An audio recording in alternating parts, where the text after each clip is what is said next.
Namaskar and welcome to Indian Diplomacy, show on Doordarshan, India's national broadcaster, about India's international relations, Indian foreign policy, India's major global partnerships, and India's involvement in shaping and making a better world order. Viewers, in this episode, we are looking at a very pivotal relationship of India, something that's been a defining one in Asia. This is the partnership with Japan. Japan-India global strategic partnership goes back a long way, but it has new dimensions as a result of a changing international environment. And this is what we are going to be discussing with a special focus on defense cooperation between Japan and India. And to take us through this analysis, I have a very special guest joining us from Tokyo, Japan, Dr. Satoru Nagao. Dr. Nagao is a non-resident fellow at the Hudson Institute, an important American think tank based in Japan, a writer and commentator on Japan's strategic issues. Welcome to Indian Diplomacy, Dr. Nagao. Thank you very much for inviting me. It is an honor to comment in this CP. So, Dr. Nagao, when we talk of Japan and India, defense cooperation is emerging as a very, very central pillar of this relationship. It always has been, but we now have a 2+2 dialogue involving foreign and defense ministers. And even when the top leaders meet, the prime ministers meet, and another summit is happening, we see that there's a lot of focus on defense and security in the Indo-Pacific. So you can sense that both our countries feel a very special need to come closer on military and security issues, because each of them sees the security environment around them getting worse and worse day by day. So we'd like you to start with your thoughts on how Japan sees the Indo-Pacific region and the security in the region, and what are its main concerns as it's looking at this expanded neighborhood of Japan. Of course, the main concern came from three countries, especially the one country, China. Because Japan published a national security strategy, new one, last December 2022. That national security strategy identified the three countries as a challenger against Japan's interest. First one is China, and second one is North Korea, third one is Russia. Japan is facing all of three at the same time. But Japan's way of writing, the top is a priority. So this means that first one, China is a priority. And to deal with China, India is the most important country to cooperate, because Japan is a pioneer to suggest IndoPacific and Quad. Which country is most important? India. India is important because Indo-Pacific compared with Asia-Pacific, India is the new one. Quad, the three other countries are US allies, but India is newcomer. That's why when Japan introduced, especially Shinzo Abe, introduced the Indo-Pacific and the Quad, this means that Japan want to cooperate with India. So that's why Japan focusing on India to deal with China is very important. Yes, very much so. No question that China is uppermost on the minds of both India and Japan, and I think that remains a main shared perception. In fact, the new national security strategy you mentioned of Japan says that China's aggressive posture in the last few years poses an unprecedented and greatest strategic challenge to Japan. I think the same language can be used if India were to define its national security strategy in similar terms. So the Chinese military buildup, Dr. Nagao, has been of a great concern for both our countries. The kind of defense spending, the fastest growing navy that they're doing, and also it's not only the capabilities, but also there is a change, isn't it, in China's behavior and attitude towards its neighbors. I mean, if you just go back 10-15 years ago, it was not like this. So especially in the Xi Jinping era, both our countries, Japan and India, find China very troublesome. So sitting there in Japan, as the Chinese are building up their ballistic missiles, even testing them close to Japanese islands in order to threaten Taiwan and other countries, and of course challenging your control over the Senkaku Islands and many other maritime spaces. How is Japan reacting to this? I mean, this is a historic challenge, like you said, and Abe-san, whom you mentioned, the great Shinzo Abe, he used to say that if he looks at Asia in 2014, it looks a bit like Europe in 1914, which is on the eve of World War I. So, but the alarm bells are continuing to ring, and it doesn't look like China is changing its behavior. So that's why we have to cooperate much closer, isn't it? Firstly, I need to mention why Japan and India should cooperate against China. Indeed, we share the same problem. When we checked the number of the incursions in the India-China border, and when we checked number of the incursion, the sea around the Senkaku Island in the Eastern Sea, indeed we find a similar pattern. In 2011, number was not so many, but in 2012, number increased drastically in the both sides against the Eastern Sea, against the India-China border. And steadily, the same number continued. And in 2019, both of two sides, China increased the number to enter the Japan side and Indian side. So, India and Japan sharing same problem, China's provocation. That's why two countries should cooperate. That is the first thing. But how to cooperate? Indeed, China's territorial expansion also has a pattern. When we check China's activity in the South China Sea, in 1950s, when France withdrew from the region, China took the half of the Paracel Island. In 1970s, similar pattern has happened. When US withdrew from Vietnam, China take another half of the Paracel Island. In 1980s, Soviet troops in Vietnam reduced the number. China took the sixth feature of the exploratory island. In 1990s, when US withdrew from Philippines, China took the Mischief Reef. So when they find power vacuum created by changing military balance, they steal it. So that's why China's pattern of territory expansion look like thief. They find something and take it. So if we maintain military balance, we can deter the China's activity because they cannot find the power vacuum. But maintaining military balance is a very difficult job because China is rich. China increased their military budget very rapid pace. Under such kind of situation, what should we do? If Japan and India cooperate, what happened? China need to divide their defense budget two sides. If the US and Australia also join and divide China's defense budget, China need to divide more. So cooperation is the key to maintain military balance. That's why India and Japan should cooperate. India, Japan, and Australia, and US, or other like-minded countries should cooperate each other to divide China's budget, to maintain military balance, to maintain peace. That is a concept. Absolutely. And maintaining military balance is critical for peace and stability in Asia, says Dr. Satoru Nagao.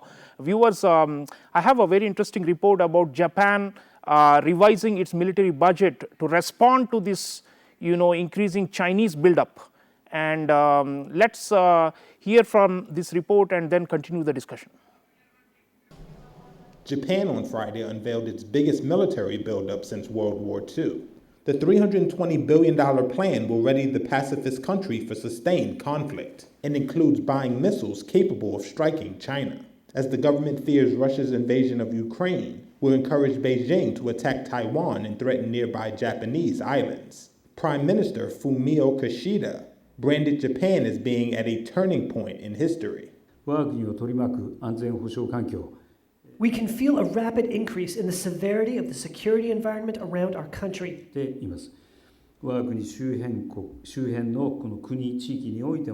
In countries and the region surrounding our country, a strengthening of nuclear and missile capabilities, a rapid military buildup, and attempts to unilaterally change the status quo through power are becoming more pronounced. Tokyo also fears an attack by China could put a potential stranglehold on sea lanes that supply Middle East oil, as well as disrupt supplies of advanced semiconductors. 現在の中国の対外的な姿勢 China's current external stance and military trends are a challenge to our country's peace and security, the securing of global peace and stability, and the enhancement of international order based on the rule of law. の支配に基づく国際秩序を強化する上での挑戦と認識をしております。China accused Japan of making false claims about its military activities in the new security strategy, according to a statement from its new embassy in Japan. The 5-year plan, which will double Japan's budget to about 2% of GDP, will make the country the world's third biggest military spender after the US and China, based on current budgets. So viewers, you saw how Japan is responding in a more robust way than before to manage this juggernaut of China that is rolling in its backyard and that's trying to compromise Japan's natural influence in Asia. Coming back to you, Dr. Nagao, we just heard the Japanese Prime Minister talk about the historic turning point for your country, and here, sometimes there is more media attention on the North Korean problem because they create, they have missile tests and possibly nuclear tests up their sleeves, and they behave in a roguish, quote unquote, manner that upsets Japan. But then, if you look at the big picture, then North Korea, at least in my reading, is a subset of the Chinese problem and not a separate problem on its own. And sometimes I wonder whether Japan is distracted by North Korea and not fully focused on the number one issue, which is China, although the national security strategy clearly says China is the biggest issue. So your thoughts on how Japan is managing the North Korea issue and whether it is in a way deviating from the main issue, or is it a subset or a part of the main issue, which is Chinese expansion, where North Korea is also acting to promote Chinese geopolitical interests in the region? Of course, both of two aspects are very important. North Korea is a former ally of China, and China has only one ally. Indeed, North Korea is only ally. So, treaty based, that's true. So that's why China's problem and North Korea problem is one set of problem. But at the same time, North Korea is independent country. North Korea has their own voice. That's why, in this case, there is another aspect. North Korea itself is an independent problem. So there are two aspects at the same time. In this case, why China support North Korea? Because that North Korea's location is defense line for Beijing. That's why China needs North Korea. But at the same time, North Korea want to possess their own nuclear capability. And there is a possibility China support it, but there is no strong connection. We haven't found it. So there's a possibility they support it, but we need to get more evidence. Yes, and talking of other hotspots, I mean the Korean Peninsula is a flashpoint, no doubt, and a matter of concern for Japan. And then you already mentioned the East China Sea and the Senkaku Islands, as well as the South China Sea, the Paracel and the Spratly Islands. But the biggest talking point in the last couple of years especially has been Taiwan. And your national security strategy talks about Taiwan as an important friendly country for Japan with long historic ties. And I know you are highly concerned, like us in India, about the potential of China invading and forcibly taking over Taiwan. And that will, of course, change the complete balance of power you were talking about earlier in the show. So how is Japan preparing for any contingency or emergency such as an invasion of Taiwan, and what kind of support or assistance can Japan and India and all our like-minded countries we mentioned in the Quad, like Australia, US, what can we all do about Taiwan's independence and to preserve Taiwan's independence from possible invasion and occupation by China? Firstly, we need to remember that Taiwan has already independent country. So as a reality. So, but China do not admit it. China try to force other country to admit this is part of China. But we can see the real independent government in Taiwan. So under such kind of situation, China want to change the status quo by force. That is the problem. So China try to invade Taiwan, and what will happen? That will be the matter of concern and priority for Japan just now. In this case, when the China invade Taiwan, the most important aspect of Taiwan is, will Japan support Taiwan defense? Because when you look at the map, the supply line to defend Taiwan is rely on the Pacific side, the Japan and the Philippines. So if Japan and the Philippines cooperate with the United States to support Taiwan, in this case, Taiwan can defend themselves very strongly because one side is open. And we can provide many weapons supplies from each side. So, and Taiwan's ammunition dump are located in the Pacific side. So if China want to invade Taiwan, in this case, China need to come to the Pacific side and attack from the Pacific side and destroy these ammunition dumps. So there are bunkers under the mountain. So that's why Japan will support Taiwan's defense. It's a vital part to defending Taiwan. Absolutely. So that is the reason Japan cannot escape from this conflict. Yes, very much. To deter the China's military operation, Japan's support is a very vital part. Very much. That's why Japan is preparing. And in this case, I need to mention India's role. India's role is a little different. India's role, there is a few possibilities we can imagine. India will send aircraft carrier or fighter jet to defend Taiwan. But at the same time, if India try to protect India-China border area, China need to share some certain amount of military asset and military resources, including budget, against the India-China border side. So firstly, in this case, India reduced China's military resources against Taiwan. That is first thing. And secondly, when China miscalculate and China start to believe China can win if they invade Taiwan. That's why China will invade Taiwan. So, but in this case, if Japan will not support, or US will not support, Australia will not support Taiwan, China can miscalculate. So, and in this case, economic dependence is one of the factors China believes Japan will not support Taiwan, or US will not support Taiwan, or Australia will not support Taiwan. So, economic aspect is there to deter China's invasion. So you're saying there are military, economic, as well as diplomatic elements to the defense of Taiwan, and these are points well taken. Now, coming back to the Japan-India, viewers, I have a video statement by Simran Walia. She's a researcher at the Center for Air Power Studies, a military think tank in India, talking about Japan-India defense cooperation, specifically on the bilateral and regional side. Let's hear her and then continue the discussion with Dr. Nagao.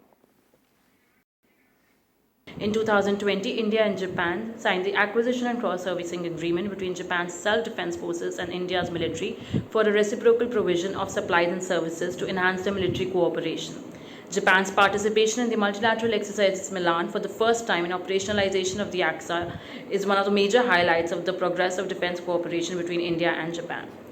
Both nations conducted the maiden bilateral air exercise known as Veer Garden 2023 recently in January, and this was aimed at promoting air defense cooperation between the two countries.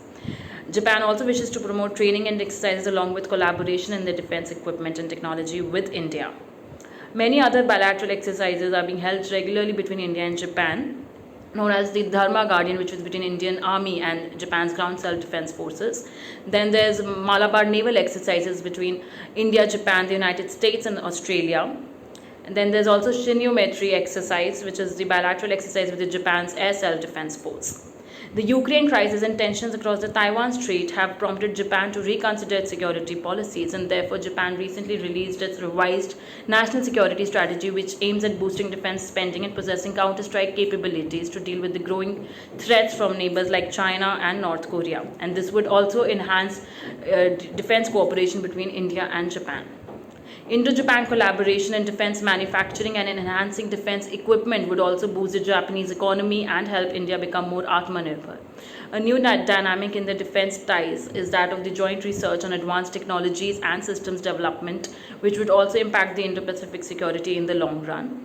China obviously remains a very critical factor in promoting India-Japan defense relationships, and therefore the strategic aspects of the relationship have recently gained momentum reflected in the bilateral and multilateral engagements such as the Quad and other trilateral initiatives involving India and Japan. For instance, the India-Japan-US trilateral, and there are also many other potential trilaterals that are coming up within India and Japan, such as the India-Japan-Italy trilateral and India-Japan-Russia trilateral, to mention a few. So viewers, you heard Simran Walia speaking about nitty-gritty of Japan-India defense cooperation, and coming back to you, Dr. Nagao, India, Japan, the militaries are getting very, very tight, and Simran Walia was talking about the mutual logistics agreement for supplies and services between our two militaries, and the whole range of joint exercises that Japan and India are doing is really unprecedented. I mean, even 5 years ago, it was not that much. So that shows the urgency of the security environment, the deteriorating environment that we perceive, which we just spoke about. And then there is also a talk about Japan potentially also exporting fighter jets and missiles, or jointly producing them with India, unmanned aerial vehicles, and advanced technologies in critical areas where Japan has great technological superiority. So where do you see the defense relationship going, and what more can we do together in this sphere, apart from the broader geopolitical configurations which we spoke about? Let's come down to more specific Japan, India, what all we can do now in the defense sphere. Of course, this is very important development. Especially the Air Force exercises between two.